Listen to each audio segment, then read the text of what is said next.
Hi, guys. This is Brian and Devin with the UA Lab.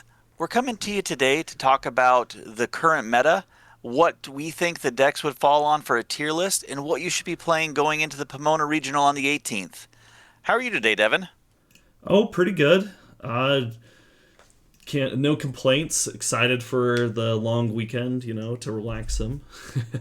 Yeah, I'm excited for the long weekend. Lots of testing going to happen as we get ready to go to Pomona because you and I will be there 2 weeks out for us. That's going to be exciting. Exactly. I'm actually really excited. We're really testing hard last night trying to get ready for the event, so it should be fun. Yeah, that's how I feel about it. And with that, new cards, new sets, new tier lists we want to talk about, especially before this event. One thing to let everybody know, we have lots of decks up here. I think we have every deck in the format currently. We aren't going to talk about everything today on this video. We are going to talk about a lot of decks, but we aren't going to talk about everything. If we snub your favorite deck, we're sorry about that. But why don't Yeah. you kick us off? What's our first deck today, Devin? Well, I think let's just get the elephant out of the room. This deck has won nearly every regional recently. It constantly And has, two back to back. yeah, two back to back. It constantly has like four, sometimes even six or seven in the top cut. It's the most consistent performing deck right now, I'd say. Yeah, the deck is incredible. It is also interestingly not super expensive to make. I mean, I guess as far as UA decks go, it's maybe a little bit expensive, but Yeah, with but it's only not one that bad. SR, Yeah. it's not bad. So, and I feel that the deck does not take a long time to learn how to play at a reasonable level. So I said I think it's a great deck. Yeah, it's one where I think, yeah, you're right that like the floor I think is pretty easy to get to. And yeah, there's some really good nuances and such, and you have to be careful on your counting and things like that. But I think it is like it's a just kind of a neat deck to have as the best deck in the format, right? Because it has a very straightforward game plan. They're putting out a bunch of bodies and then they're killing you with the big 12 cost impact, right? Like, Yeah, it's really cool. I like what it does a lot. I think that it's good to have something like this in the meta. It also makes some design space in the future to counter it look really cool.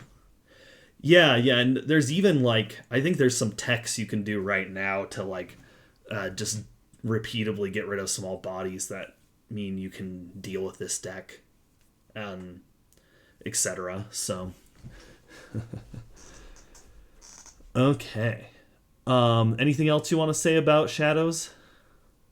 Um, the only thing I want to say about Shadows is the only downside is if you max rarity this deck, it Oh, is the price of a Honda Civic. yeah, it's insane. It might be the most. It's funny how it's one of the cheapest meta decks you can play, but then if you alt it all out, then it's one of the most expensive possibilities in the entire game. Right, anyway, I just think that's funny. It But no, is outside really of that, funny. deck's great. If you don't know what to play, play this deck. It's really, really good. Yeah. Okay. Then one of the other decks that has seen a lot of play recently, and it's one I'm considering for the regional, is Chihiro. So Chihiro, it's except for this most recent Florida regional, it's consistently had multiple in the top cut. It's the Peoria regional had two out of the top four were Chihiro. Like it's a strong deck. Now we put it in A because mostly because of that Florida regional. There's some question marks there. Like why did not a single one I make it still in? want to know why we didn't see one. Yeah. I it's there's a lot of questions I have about this. You know, I've talked about this off screen quite a bit. Yeah. I still think the deck is every bit as powerful as it has always been. I would agree. A tier 100%. I would be floored if we saw none in top 16, top 32 or higher at two regionals in a row. That just would blow my mind. Yeah. Part of me thinks because Yellow Sakamoto is also aggressive, a bunch of people moved over to Yellow Sakamoto because it was the Oh, new 100%. hype. 100%. Yeah. So that I think that's something also I want to talk about really quick is a lot of people think that the most recent results is how the actual like strength of the decks are. and there's a lot of it is just what are people actually playing. And I think that's the reason we didn't see Chihiro at this last regional. It's the reason we haven't seen as much Kenshin lately, is people are just kind of bored of playing Kenshin, and there's finally other strong tier 1 decks you can play. So, Yeah, and we'll and talk Chris, about Kenshin in a bit, but yeah, go ahead.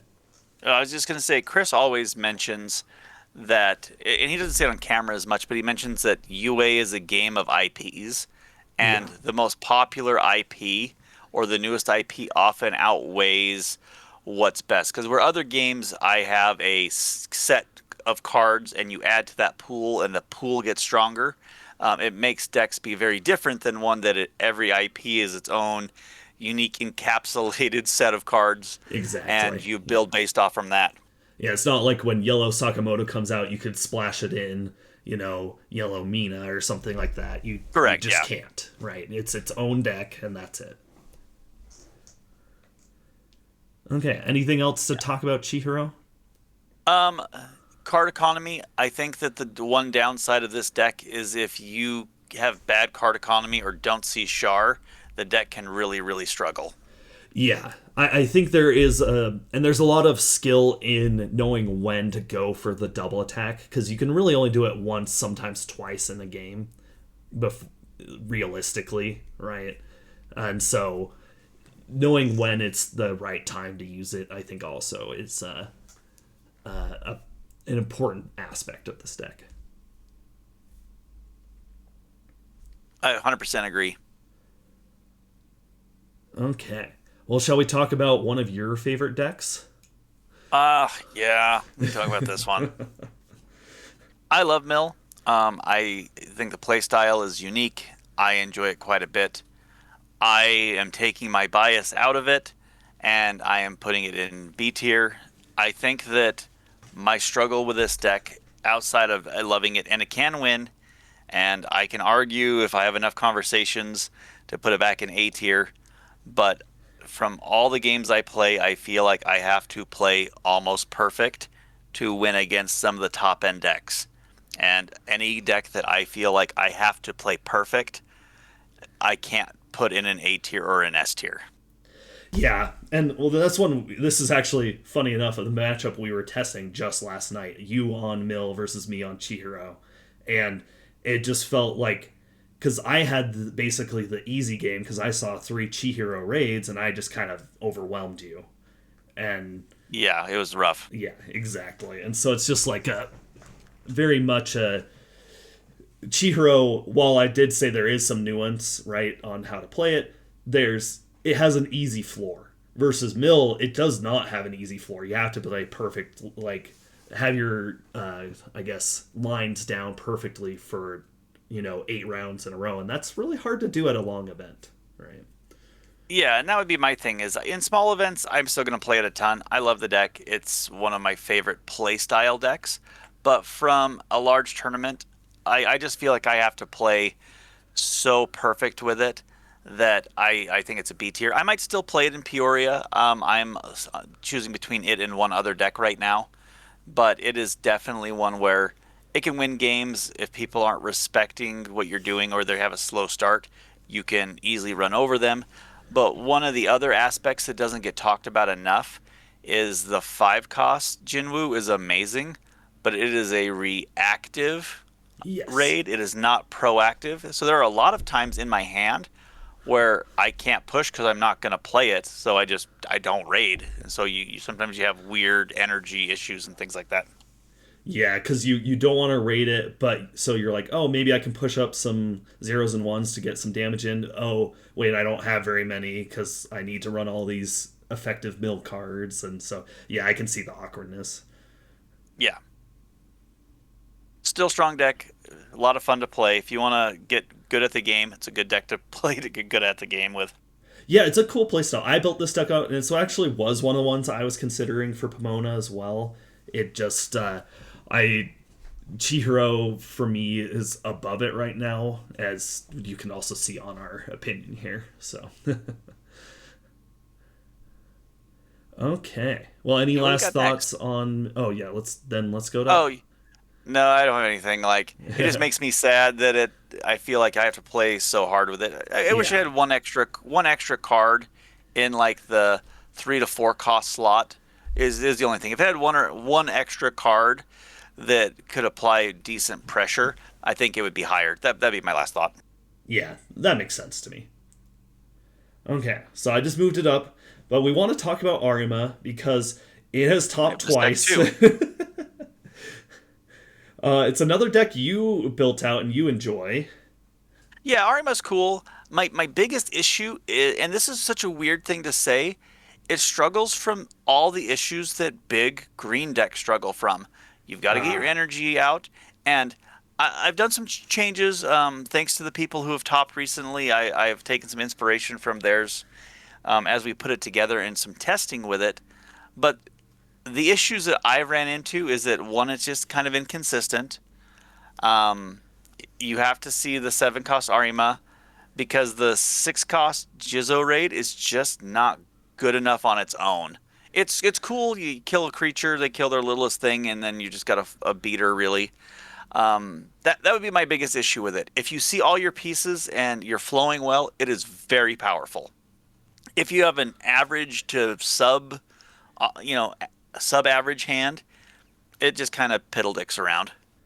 that makes sense. Yeah. It's one where, like, actually, funny enough, I think it actually does pretty well into Shadow because it has a lot of small body removal. And against Yeah, Shadow, it's it's really good more, into that. yeah, it's more important just to get rid of bodies rather than kill one specific body so you don't mind the Juzo not being able to pick. Like, And yeah, and I think that that's important to talk about. Sometimes we're talking about these decks in a vacuum of like all of the meta, but into certain matchups or matchup heavy tournaments, they're going to perform better, which this deck performs very well. Probably top of B, low of A into a Shadow Army heavy meta. exactly. Yeah, I think it does well there, and it just, it can struggle into some of the other good decks, though. Agreed. Yeah, totally agree with that. Okay. We got Then next, my friend. So this is one we wanted to bring up as a kind of, it's more of like a discussion point than discussing than our actual feelings on the deck. And that's to bring up, this is a deck that was king of the meta like a year ago, right? It was constantly two or three were topping every regional. Even into the Kenshin meta, it still had some tops. And it's the problem is it's a rush deck, right? This is colloquially called Renji Rush. It kind of just struggles into this heavy removal meta. It's a little too slow compared to the newer fast decks. And it kind of just points out how the meta has changed. It's become faster.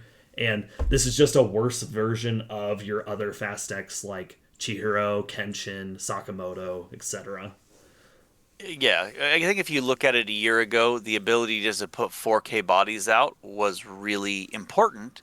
But now, I mean, especially if you look at some of the slime decks, like half the cards in the deck are 4Ks. Like there's a whole deck built around 4K bodies in the graveyard.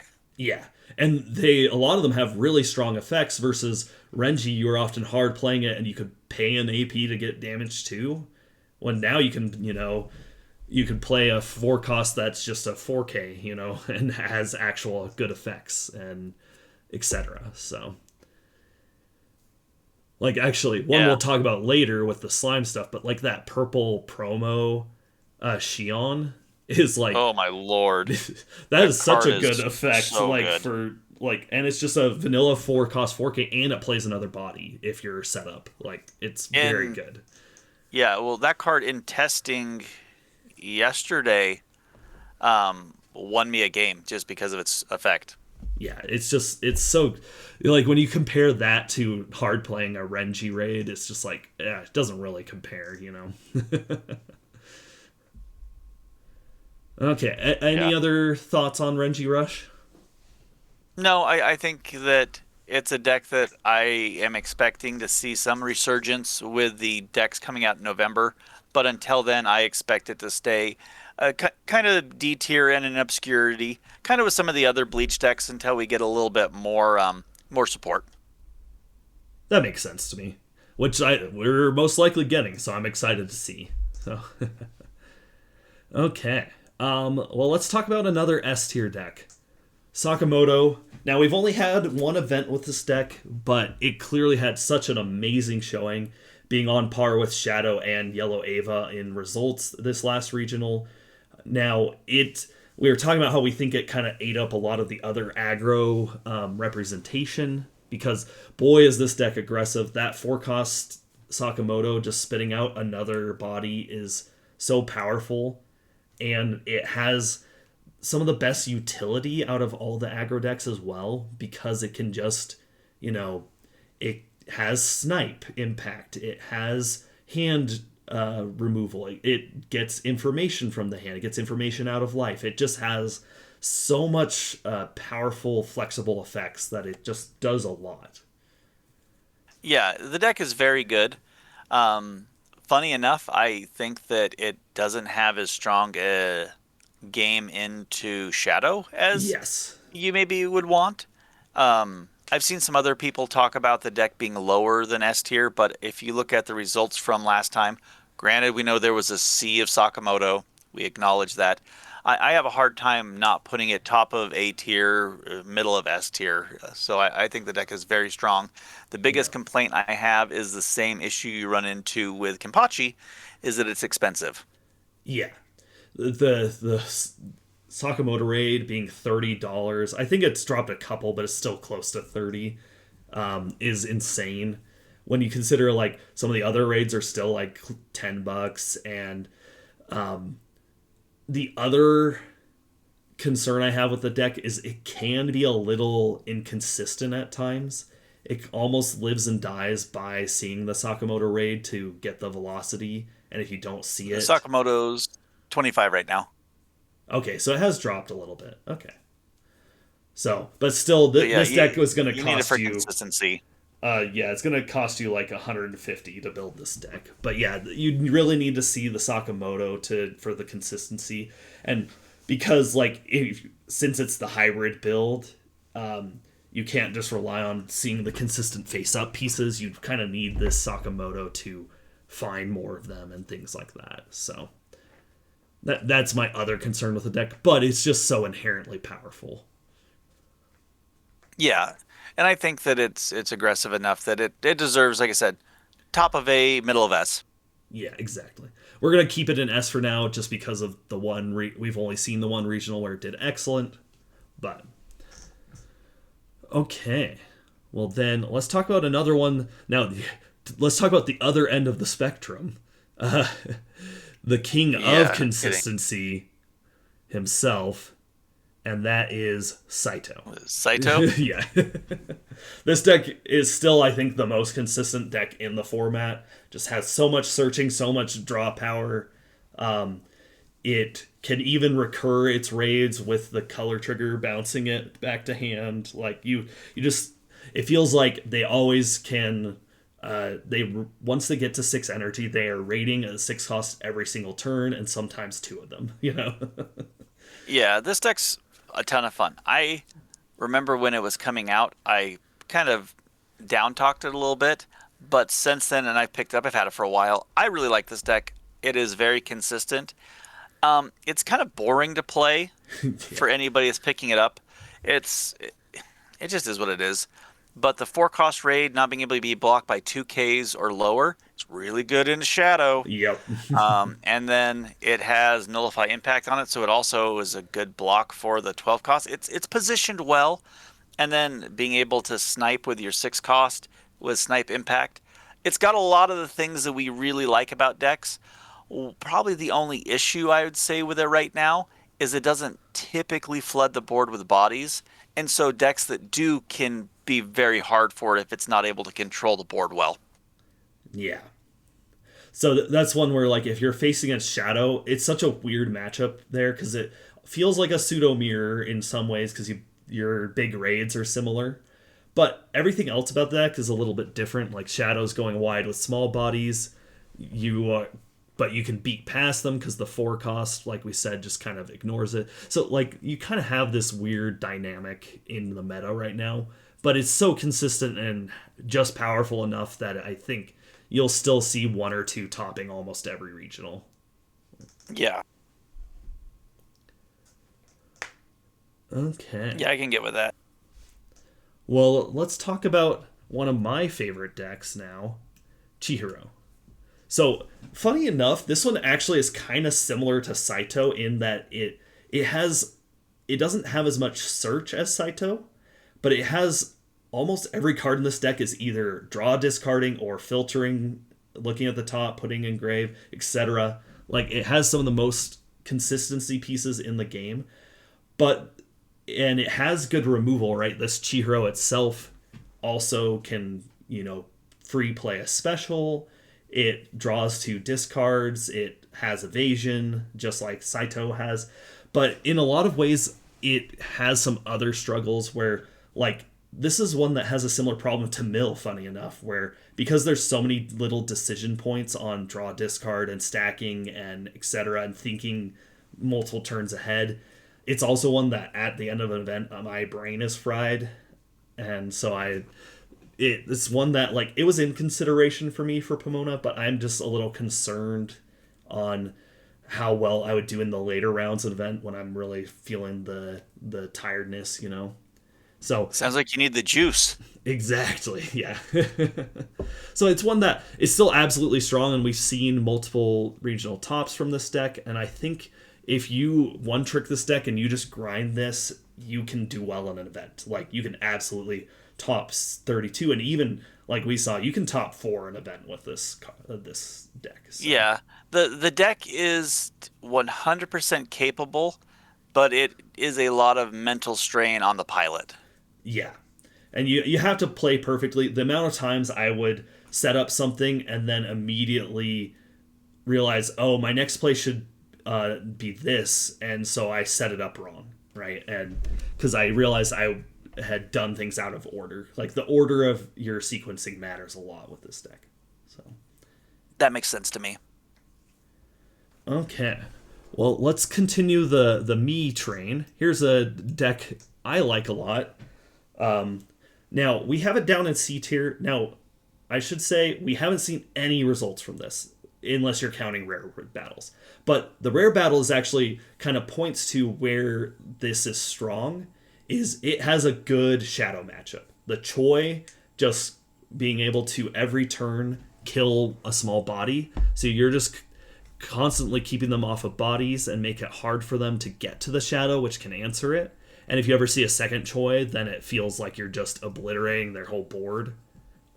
Now it has some big weaknesses, I think, in the meta. One, it is weak to removal because you're really reliant on your 4-cost Cha for aggro, and you're reliant on Big Bach, yeah, to get your card advantage because this deck does discard a lot, so it needs Bach to really keep the hand size up. So if with the removal heavy meta, that is kind of a struggle for it at times. But if you predict that it's all gonna be, Shadow and Sakamoto at the event, I think this would be a good deck for the event because you can race Sakamoto and you are advantaged into Jinu Shadow. So, however, if you think that there's still going to be a lot of Saito, Yellow Ava, all these heavy removal decks, then it's probably, Chiharu, things yeah, like that. exact. Then it will be a bit of a struggle. Yeah, Big Ken, things like that. Yeah, I agree. Like I said, it's good to mention. That's more why it's here. Is if it is Shadow and Sakamoto is all you're thinking you're going to see. It's a choice to think about.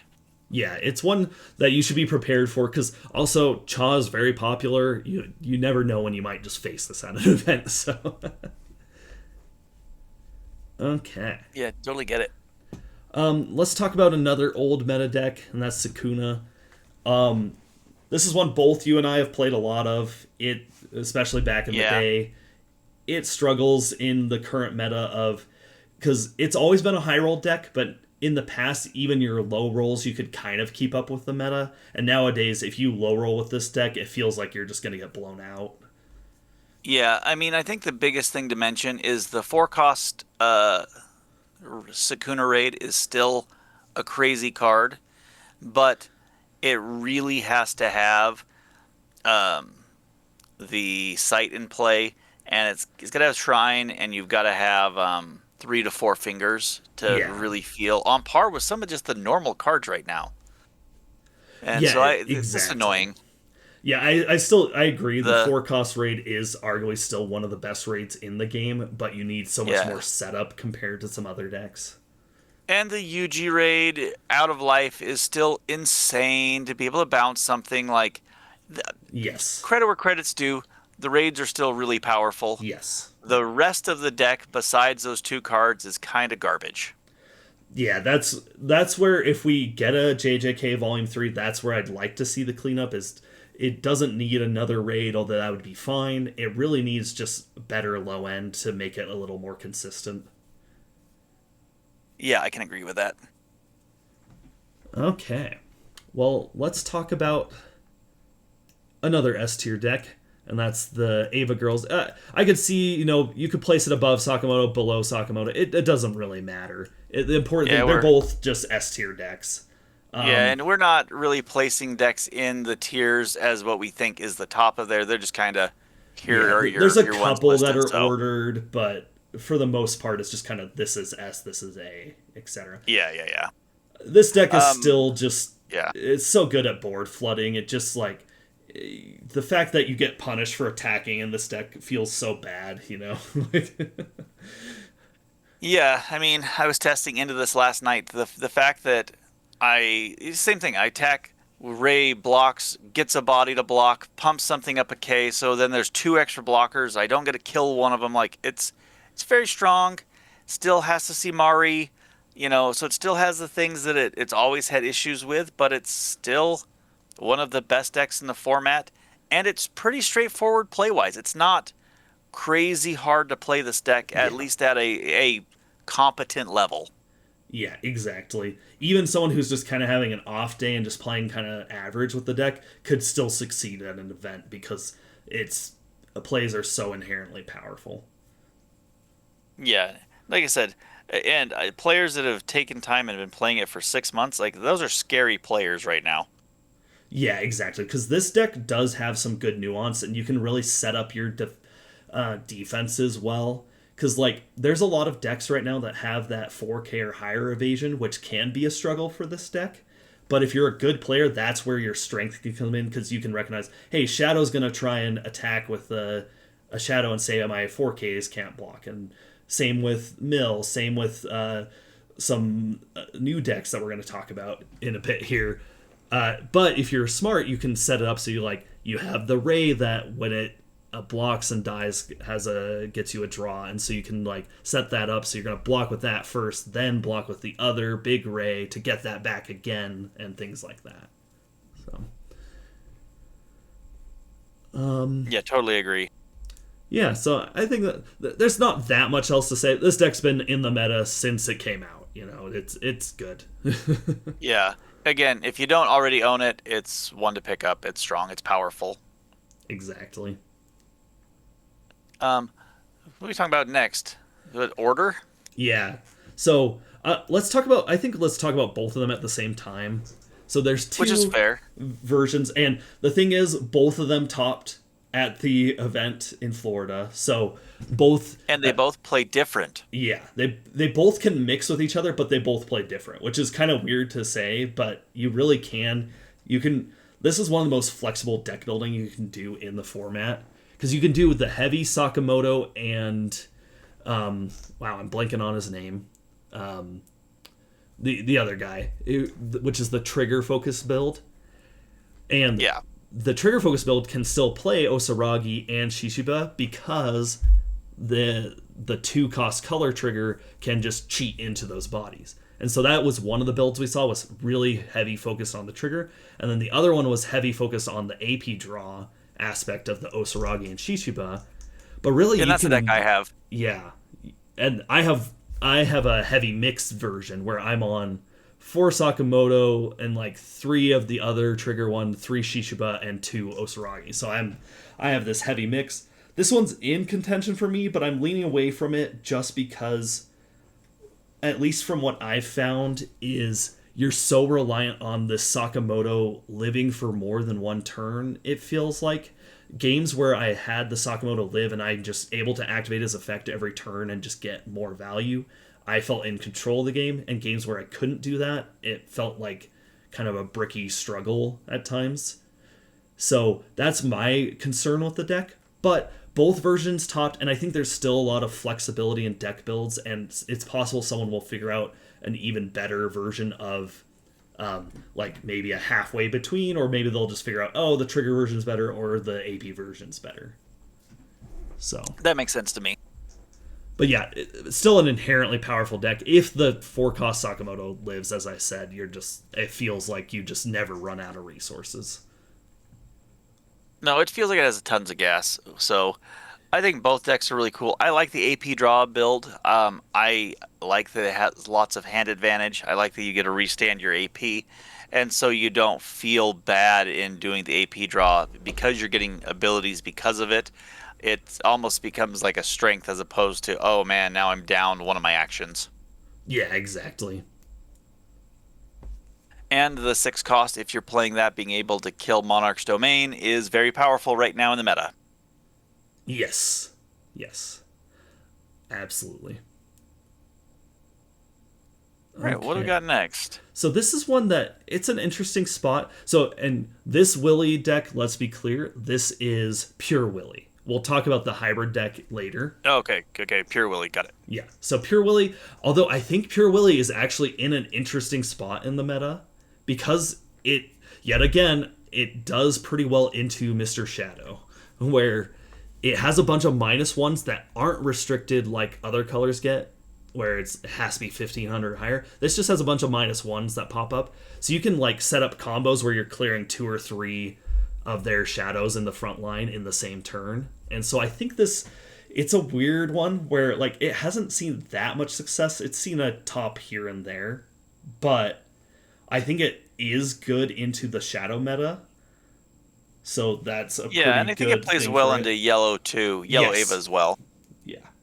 Because the minus kind of gets around some of the things in Ava's Yellow Ava's strategy. So yeah, it's just the one Yeah. that like it still has its consistency issues because they didn't give us the 1-cost searcher, but I think it's just a powerful enough deck that you should consider it. I can see that. It's just a good overall deck. We obviously are missing a searcher, but it's fairly consistent. Yeah, yeah, it still has. It has some issues. Yeah, I mean, obviously losing the searcher is a huge reason why it's not higher, but yeah, it's not terrible on being consistent. yeah. I think it's still powerful enough. Yeah. Yeah. Okay. Then let's talk about another deck you really like, and that's Red CCG. Yeah. This deck is okay. I don't want to be rude on this one. This deck is very powerful. It can do very powerful things. It can make your opponent have a very sad time. If they have lots of removal, you're going to have a bad day because you have to have so many CCG bodies in play. It's like 8 for a lot of the effects. So I have to have a full board on front row and back row. And Yeah. it's just not a realistic thing to ask in the current meta where we have snipe impacts and eight or 10 removal spells in decks that Yeah. you are going to consistently see that. If the meta had less removal, we had less Chiharus running around, less Impactors running around, it would be higher. The ability to restand AP, the ability to play raids for free that kill cards, there's a lot of really cool things this deck does, but it wants to play uninterrupted. So I think if you're in a meta that it is uninterrupted, this is an absolutely crazy cool deck. I would recommend it. It does so many awesome things in the current meta where there is a lot of interaction and interruption with your front line. I can't in good conscience put it higher than C. Maybe a bottom of B, but I really can't put it higher than C. Um, Unless somebody finds a new build and breaks it, but the current builds, you have to rely on too much stuff and too many numbers, which is the hard part. Yeah. That makes sense to me. But still a ton of fun. There's nothing cooler than just restanding AP, drawing cards, re-readying your guys, and then killing stuff for free. It's pretty cool. Yeah, yeah. No, that deck when it pops off is crazy. Yeah. Okay. Well then, let's talk about. Um, I think one of the cooler decks in the format. It's just sadly not quite there, and that's This is the the invisible suit deck, right? yeah the Labo deck. The Invisible Suit Yeah. itself is one of the coolest cards I think we've seen in the game. Just like put over something, activate its one played again, and also gives protection to it. Like it's hard to get rid of, and so it's a really cool deck. You can double up on all these neat on when played effects and does a lot of cool stuff. Now the problem is when you're it's just a little inconsistent as a if you aren't seeing that, you're not doing as much. It doesn't feel as powerful as some of the other Sakamoto's decks inherently. So Why wasn't it a 4K? Why is it a 3500? yeah, it just has some awkward things for it, like just a lot of weird little things. It's like, man, if this just had slight changes, this deck I think would be good, but it's just a little bit off. Yeah, I can agree with that. Emmett built it. He likes it. He has fun with it, but it's more of a fun deck than it is, I feel like a serious high competitive level deck.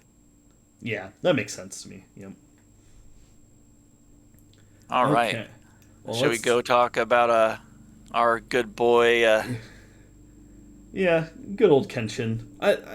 There's not much to say. The only thing, the big thing to say is like, yeah, it didn't top recently at Florida, but I think it's the same thing as Chihiro, where a lot of people are just moved on to Sakamoto. There's also just in general, Kenshin's been around so long. I think there's just people tired of playing it.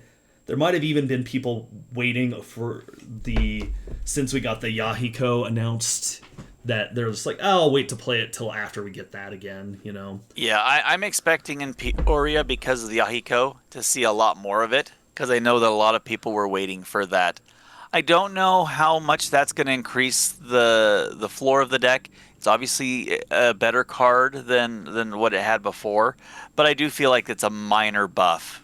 Really, Yeah. overall is a minor buff, but it is a buff. It is a And when buff, you're yeah. already in S tier deck, something to be thinking about. Yeah, so be prepared because like I think if you should test into this deck with whatever deck you're considering because I think there will be a little bit of hype for the deck with the Ahiko. But but other than that, not much to say. Everyone knows this deck. It's insane. What else can you say? Yeah, yeah. Just practice your Kenshin matchups. That's whatever any deck you take. Practice your Kenshin matchups. That's all I'm gonna say. Exactly. Okay. Now here is the next one we're going to talk about is good old Big Ken. So Big Ken, we actually think like it, every the weird thing about this deck is every tournament there's like one or two topping since it came out, and every time it's like a completely different build. So yeah. Something I want to talk about real fast is purple as a color for the last about two and a half, 3 sets, probably 3 sets, has been very open in how you can build. So Sakamoto Days, Tokyo Ghoul, and that time is reincarnated as a slime. Purple has had a lot of wiggle room in what you play, and because of that, Big Ken specifically has been different at each of the last two regionals, but topped in each of the last two regionals. Yeah. Oh, and like I think one of the builds went really far down on Big Ken and was focused more um, on Mr. Shu. We're not going to put him up as well because we're kind of lumping these decks together. But then there's been other ones that like the most recent one was heavily focused on the Big Ken, and so you have this flexibility with the deck, and I think you would just want to like test out the different builds into the top decks and get a feel for which you think does best into those. And but the Big Ken, he just like if you can get him online, he is very powerful. We have a guy at our locals who loves the Big Ken deck, and he's been doing quite well with it. So we have a pretty high opinion of it. Yeah, I think it's really good. I think there's a lot of cool things it offers. And when you play the Big Ken itself, the advantage you get off from the 12 cost is very understated if people aren't ready for it. Like making people banish 12 from their sideline, sorry, banish 7 from their sideline, and then you draw 2, and then it's still a 5k body. It's Yeah. really Yeah, good. and they And have it's to a deal with 5k it. body always. It's Yeah. so good.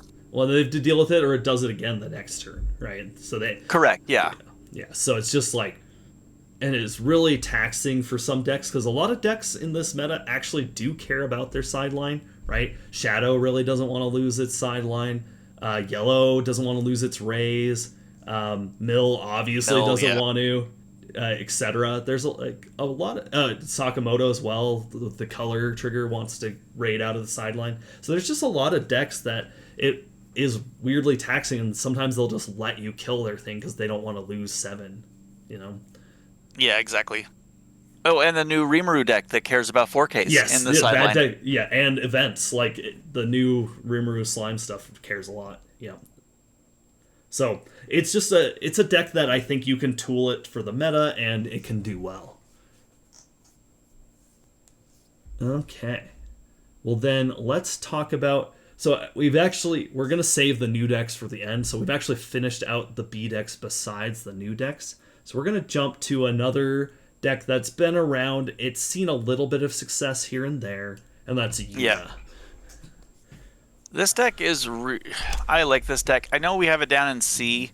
Um, its its biggest issue is that it doesn't have removal. You can play linear in it, but it has no removal.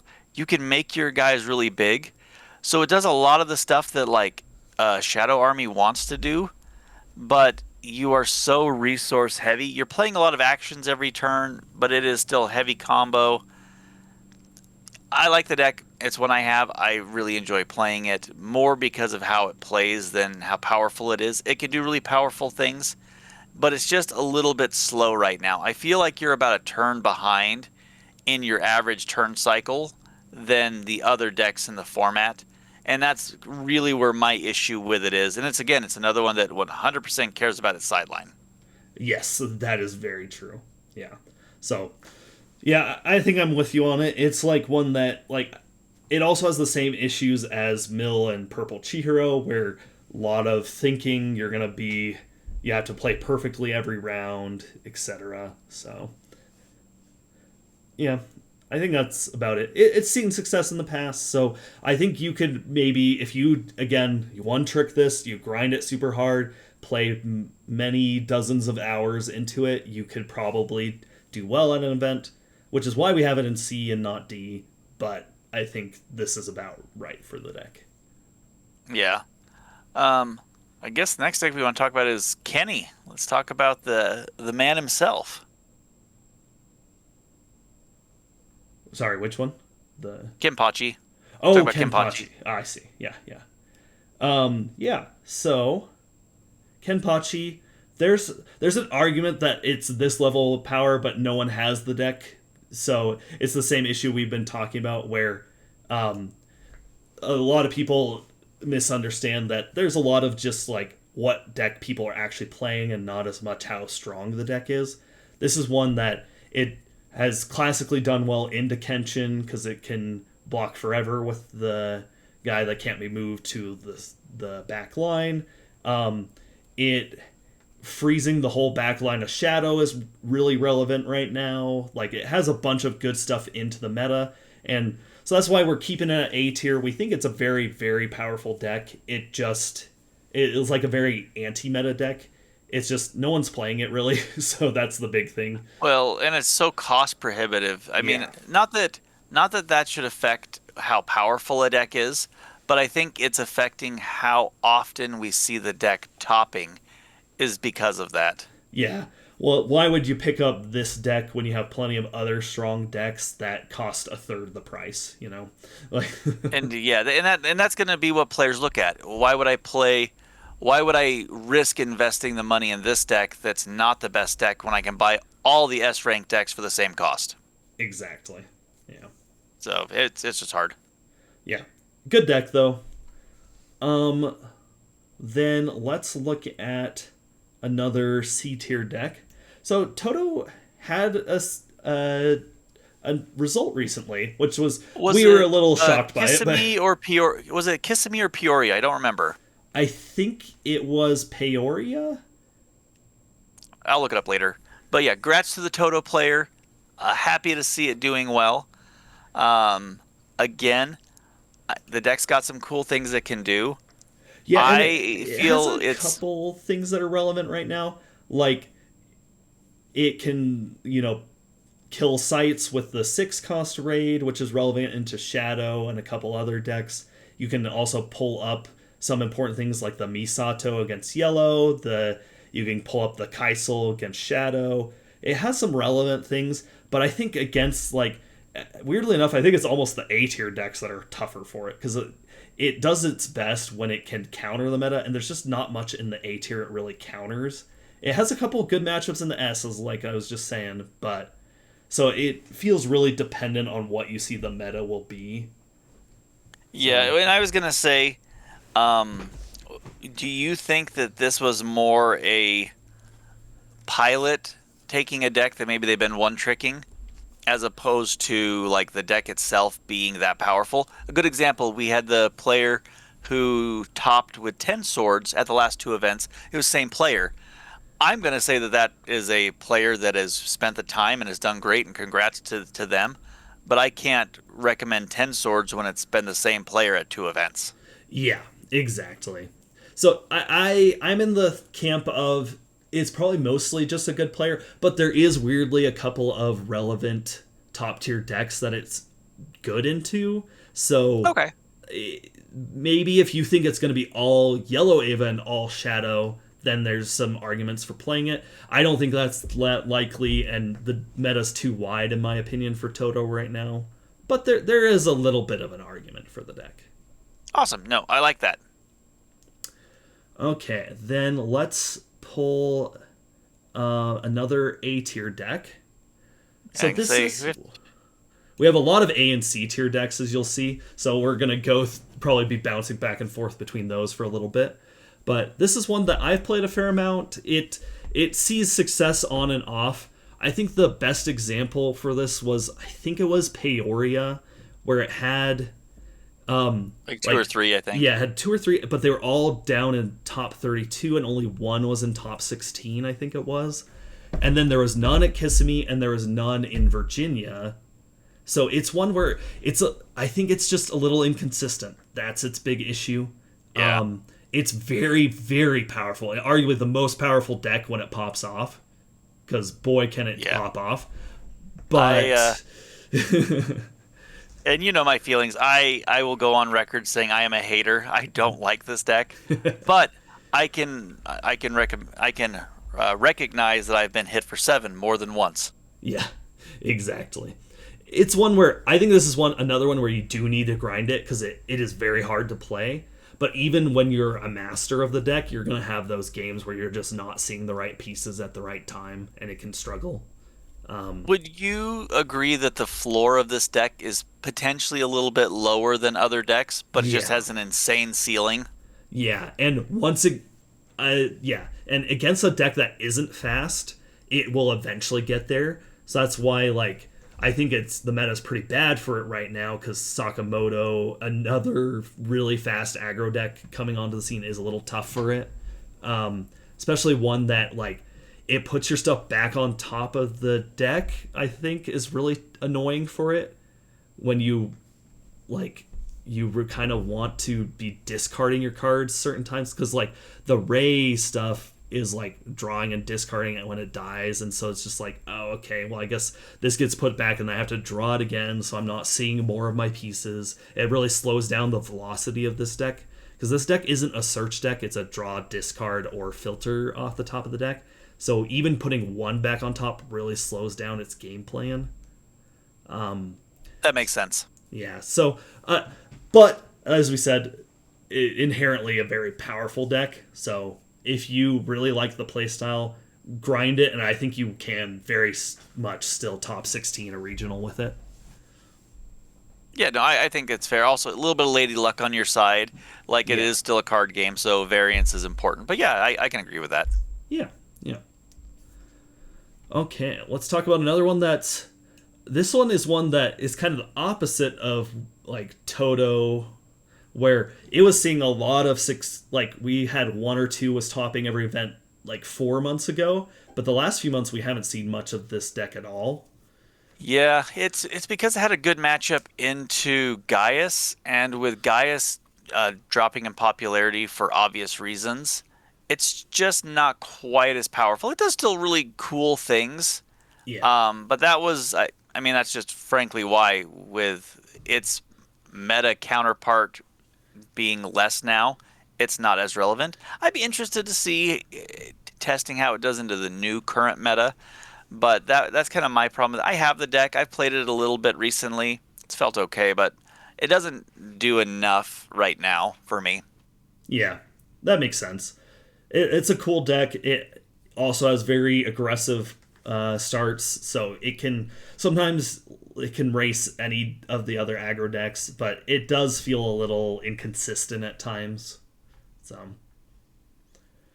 okay, well let's talk about. Speaking of Gaius, I think this is a good time to talk about it. We actually do also have this one in A tier. Um, This would it be all variants, though. Yeah, We're talking about Gaia as all variants. yeah, and I will say I think the best variant is the mix with the Mari raid from Willie. Just because you really need that other key piece in the deck to keep up, and Mari is really good in the meta right now. I think running the one of five cost special and then the three The spear. Mari specials, yeah, the spear, and then running three or four Mari raids so that you can just constantly be killing these aggressive decks, because I think that's what you need to keep in the meta right now. And I think it is powerful enough. You can still high roll with Gaius, but it has enough of a floor compared to Red that I think there's an argument this is better than Red, but it just sees less play. But it's I think it's a good deck still. It's just a lot less consistent than before. Yeah, which was the whole point of the ban and the restriction and Exactly. things like that. Yep. Nope, I think it's enough to be said. Gaius is a hell of a card, so Exactly. Okay, then let's talk about one last card or deck before we talk about the new ones. This is one that we wanted to bring up as a if you yeah. really like the playstyle of the Sakamoto deck, you can actually play the pure face up deck and life deck as a Yeah, 'cause deck. aren't we lumping in both decks here in the same spot? Both yellow Yeah. pures? Yeah. Yeah. I think you can lump this together or whatever. And this is one that like you can play the pure face up deck, and I think it's pretty good. It's a lot more consistent than this deck. It's just way slower. And it's way cheaper. So if you want to, you can build this version of the deck for like $50 versus like 150 for Sakamoto. So Eh, that's kind of worth it on its own. So if you really like the characters of Sakamoto and you really want to play Heisuke Shin, then you can. And it's actually, I think it's pretty good.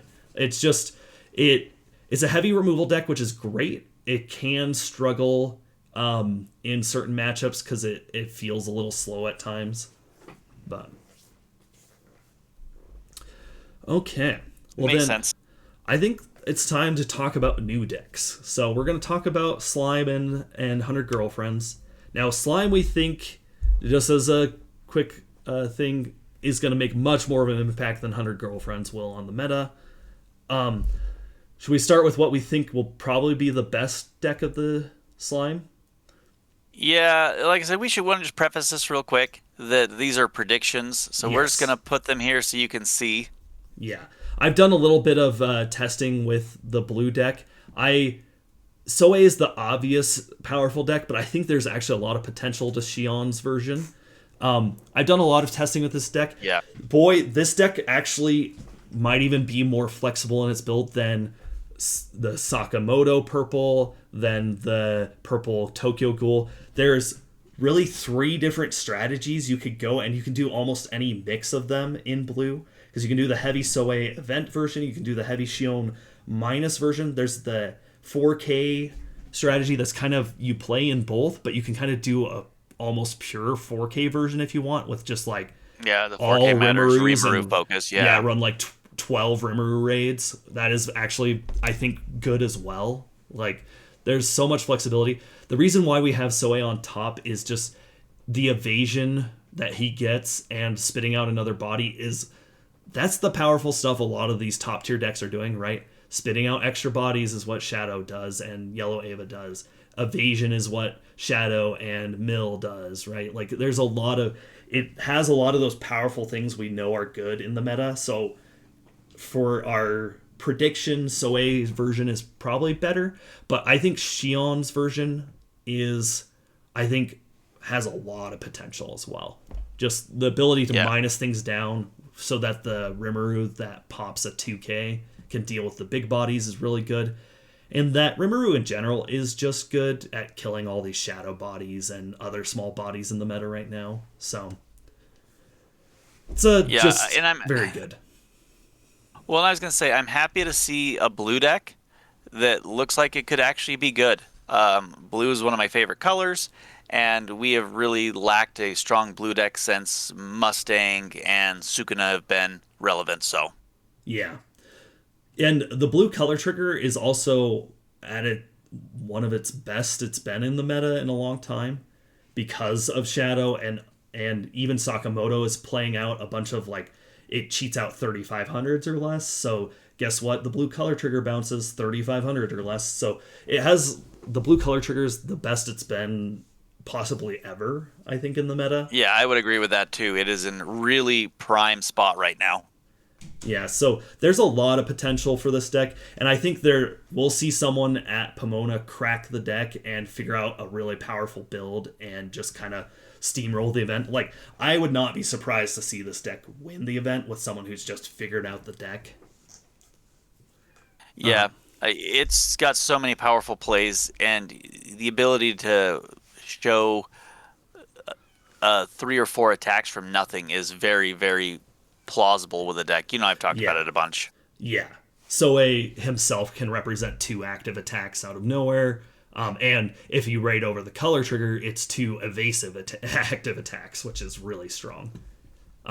Yes. Another underrated aspect of this deck is so many of the Rimmerus are just like filtering your top of your deck and draw discarding. You are actually really consistent. The Shion draws when it I always forget which one it is when it's not blocked, I think, if you have Rimuru on the field. And then one of the Rimurus can give it the opposite. If it is blocked, it can draw a card. So, like, you're drawing cards in this build almost a little more Yeah. consistently.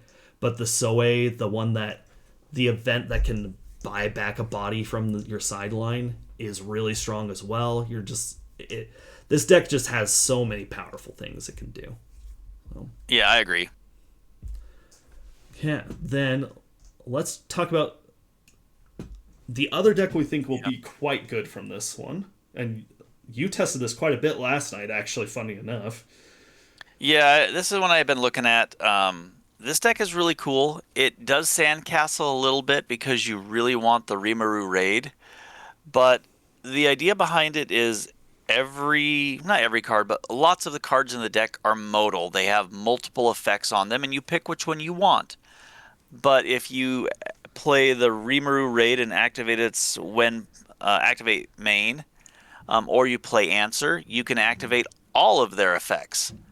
So it changes cards from being, oh, I'm going to either draw 2, discard 1, or come in active, or, look at the top cards or not. There's some really cool things like with the Diablo where I'm like, well, I'm going to draw 2, discard 1, make you sack a creature, and I'm going to come in active. It can do some very powerful plays. The Shions in the purple deck are all about bringing stuff back from the grave. This focuses from the show's era of when Rimuru became a demon lord and brought everybody back to life. That's why it has the graveyard recursion. So funny enough, it has a decent amount of recursion, and your 1 cost color trigger is a nullify impact, and the 0 cost that you play 2 of in the deck is also a nullify impact, which is really good into the meta right now as well. Plus, you recur it. Yeah, recurring nullify impact every turn is actually really, and they're small too, so that gets around most of the evasion in the format. it's really only Saito Yes. and Chihiro that have like the 2K or less can't block. So, Well, but the Shion is a 3K on your opponent's turn. oh yeah, so that makes it even better. So it's just it can just block anything, and because you're recurring it, and the raid and the new promo English exclusive for the deck both bring those back. So you just have Yeah. so many ways to bring them back. And a good thing to know about the deck, another thing that I didn't mention, your special turns off all base abilities and then kills, so it can turn off Array. Yeah, which is really relevant against Yellow Ava. So yeah, if you have the Rimuru or the answer set up, then you can just negate and kill the Ray, which is really cool. Yeah. So I think it's sitting in a really cool spot right now. The Shion Raid is also an impactor, and it can bring a body back every time it attacks. So, again, Sandcastle, similar problem that I run into with CCG. If you remove the Rimuru and you remove the Shion Raid, it loses a lot of its power, but it has lots of draw. I think it's actually really, really cool. I'm excited about this deck. Yeah, yeah. It's a neat one. Well, let's talk about another one. This is one I've tested a little bit of, and Chris is also been testing this deck. He's really excited for it. He loves the big ramp removal decks. There's his favorite. Yeah, but this one is possibly the most, I guess I'd call it extreme version of it we've seen, because we've seen, the Kurapika was the first one, right? It's Snipe Impact, big 5K. And then you had your Code Geass Green, which would pop a body, Lancelot, right? Now, this is the most absurd one because you have... So I put the 9 cost Milim, which on play kills anybody and bounces anybody to the hand. Okay? So it gets rid of 2 bodies at once. We have not seen very many cards that kill 2 things at once. It cannot be returned to hand or deck, but then it has the downside of at the end of the opponent's turn, it deraids itself. So it leaves the body behind, so that's cool, but it does get rid of the top card. But that means you can block with it that turn. And then the 8 cost has... This is actually one of the more interesting cards for the format. 8 cost on play kills a site, so that's relevant to Shadow. It's relevant against a couple other random decks. Like you can randomly hit Red Ava's site and things like that. And then it also gains Snipe for the turn, and then you choose on attack every time whether you get Impact or Damage 3. So the turn it comes out, the 8 cost, you're usually going to go for Impact, so you can Snipe Impact something. And so you've removed a site, and you can kill a body and still do damage. And then from then on, you're Damage 3, Damage 3, Damage 3. So one of the big things is, if this deck can get to the 8 cost and the 9 cost, it feels absurd, because you 8 cost kill a body, 9 cost kill 2 more, and you've cleared, and then the follow-up turn, you can likely just swing damage 3, and they're just running out of bodies to even block that. So it's one that, like, it's got the same issues a lot of ramp decks have, and arguably worse because it needs 8 and 9 costs, so you just really need to get to that high energy. But, but and they're true 8 and 9s. There's no cheating on them. There's some frontline shenanigans to generate AP, but and you have a raid no cost that's reductions. Yeah, there's a raid that 3 gives AP. 3 energy. Yeah, so you get 3 lots of energy, energy, but yeah, you're right. There's nothing like the Shadow that cost reduce or anything like that. So this deck, I think excited it has to see what it potential. does. Yeah, that's kind of how I feel. I'm excited to see what it does. I think it's really cool. I also think that there's going to be games when you're like, I have a hand of 8 and 9 cost millions, and I can't do anything. Yeah. Actually, Chris and I last night were looking at the build for this deck, and we were just like, oof, it's a little tight on space because you really want to have because you're trying to get to 9 cost, you want as many double energies as possible. But you also want to be running like the Luminous that provides energy on the front line, or the etc. Right? And it has one of the coolest high rolls that I think I mentioned when we talked about the video, where you turn 1 play the Ramirez, and Oh, it's so good. and then turn 2 This is assuming going first. You tap it to generate 2. You play the Milim up front, or you can play the untap double energy for 2, and then you raid on that 0 cost, and then you're going to be at 5 energy the next turn, or you can have a 3k up front while still generating 4 the next turn. It's a quite interesting how fast this energy can come online in this deck. Yeah, and that's one of the big things for it is able to get a 5 energy out for turn 3 at the start of the turn. So it's got some cool things. Like I said, definitely don't sleep on the deck. It can surprise you, and you could just pick, I don't know how I lost. I don't know how they got to 9. Yeah, they got to 9 on turn 4, and I just got obliterated. Yeah, exactly. Yeah. So cool deck. Another cool deck. This is one that I quite like. It's the Hinata Luminous deck. There is some potential. Deck's very good. You can run the Rimuru raid into it just to filter.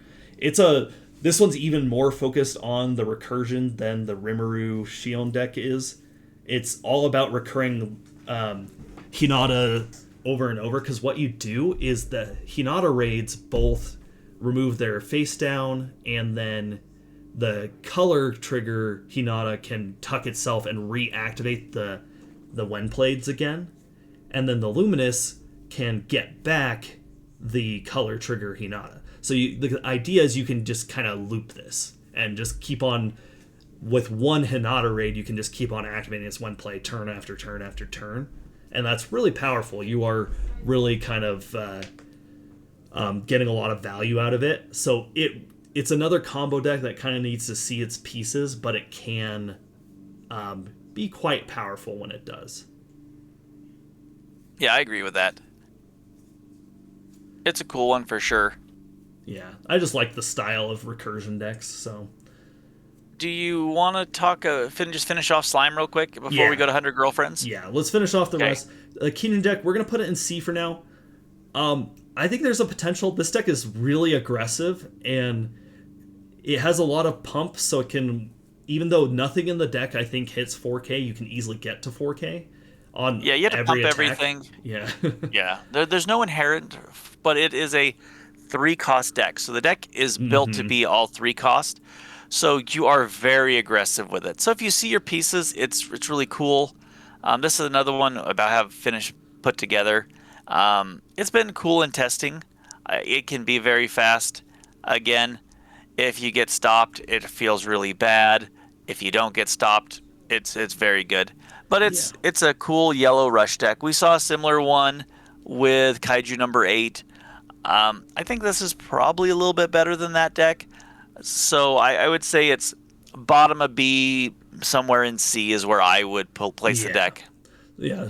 To be cautious, we're going to put it in C for now, but we think it actually has potential, because it can actually get under a lot of these removal decks and just flood so fast that they're not ready for it. Yeah, 100%. Diablo. This is one that actually might be close to C tier, but we're going to put it in D for now. The set 2 stuff really helps it, because you can recur this. Everything is about this 4-cost raid, which can get snipe impact. Now it gets impact when it's at 7k, so this deck's even more about pumping than the Kijin deck is. And it has another card that can reactive the Wenplay, so you can get snipe again. So you're just all in on getting him to 7k and snipe impacting turn after turn after turn. So when you see your pieces, this deck actually I think has potential, but the problem is it's another piece reliant deck that it's a little slow, unlike some of these other piece reliant decks where it doesn't just auto win the game once it sees its combo. It kind of just is controlling at that point. And so that's where if I remove the Diablos, it's tough. Yeah. So I think it's a little tough into the meta with all the removal decks going around.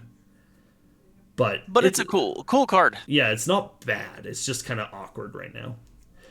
And I think that, like you said, I think into some of the matchups we're talking about, it can do cool things. I'd be interested to see how it plays into Shadow. That's one matchup I haven't tested a ton with it, but that would be one just where it's not playing removal. It would be interesting to see. I think that it would be probably in Shadow's favor, but that's a matchup that I would be interested to see. Yeah, I'd be curious as well. Yeah. And then, sadly, Vildora. This deck's all about playing things by effect, but then the problem is most of the cards in this deck don't get their effects unless they're played by effect. So this is like, man, they gave you the set 2 stuff that gives you more ways to play by effects, but it's still just such a struggle. If you don't see any of your play by effects, then you're just doing nothing in this deck, and it feels really bad when you have that happen. Yeah, this is kind of the struggle of where they have done a deck before where it's a 4 cost green deck, but they try to make it be like effects matter. They give it a one trick, and if you don't get the one trick that the deck does, it just sucks. It's a whole bunch of vanilla 4Ks and no one cares. Yeah, when you compare it to like Green Bleach, I think is a good comparison. That deck does a lot even when it's not seeing its combo pieces. Like it just has big Kenpachis that are hard to remove and aggressive, right? So when you compare that, it's just like you can see why this deck just isn't as good of that kind of style. Yeah, I think if the deck is online and you're seeing your pieces, it's a powerful deck. Yeah, But unfortunately, you have to see them. Otherwise, everything is just a vanilla body, which is awful. yeah, exactly. Okay. So I think that's all the slime decks. So let's talk about 100 Girlfriends. Now this is one we haven't had as much chance to test yet because we don't even have all the cards revealed on the site yet in English.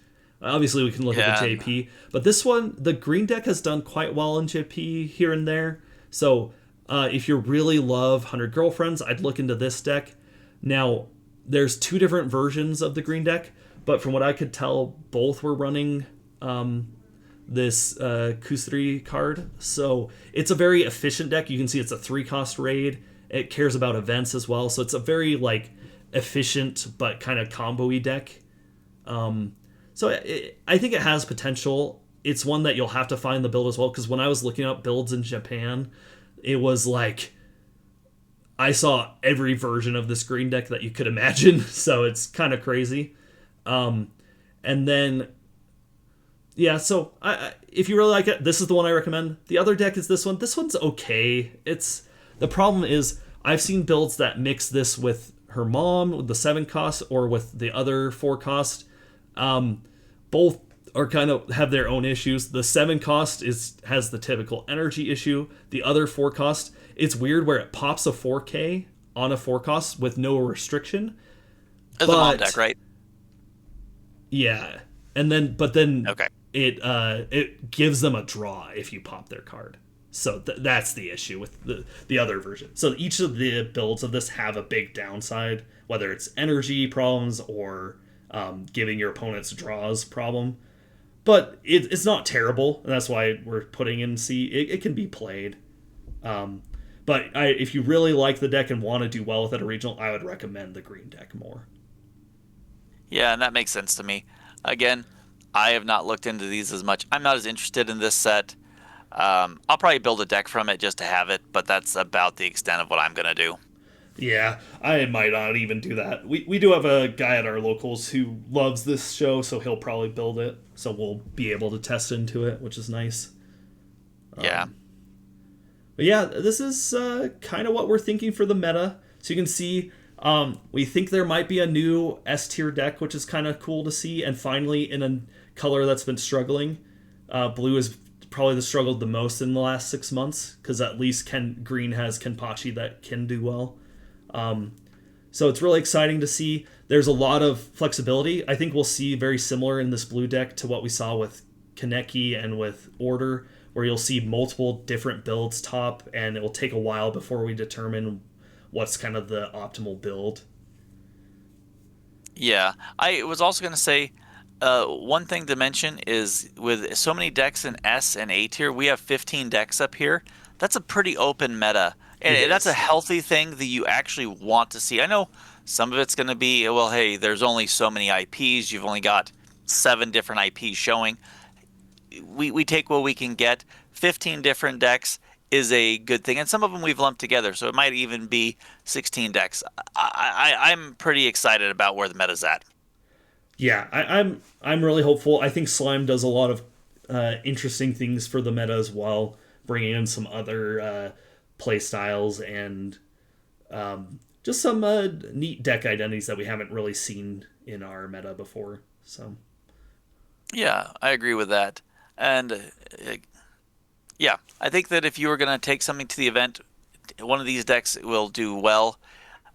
If you want to do really well, I would take an S tier, an A tier deck. But any of the ones in B, C, and D could top 64, potentially top 32. And if you have your day, you could do better than that. yeah, and we've even seen that like Arima's topped, Toto's topped. These C tier decks can top. So just the most important thing is you're playing a card game, and this is UA. It's not One Piece. You're not getting $1,000 prize cards, right? You're getting maybe 100 or 200 if you're lucky. So play the deck you enjoy. Go to the event to have fun. Don't be fully beholden to the you must play an S tier deck. Yeah. And with that, thanks for tuning in. If you made it to this far, guys, we appreciate it. Please leave a like and a comment. Let us know which deck of yours we snubbed and you're mad at us for. Sorry we couldn't talk about every single deck in the game. That would be crazy. But maybe we'll do it in the future if people want to see every single deck talked about. Anyway, this is Brian and Devin with UA Lab. Have a great day.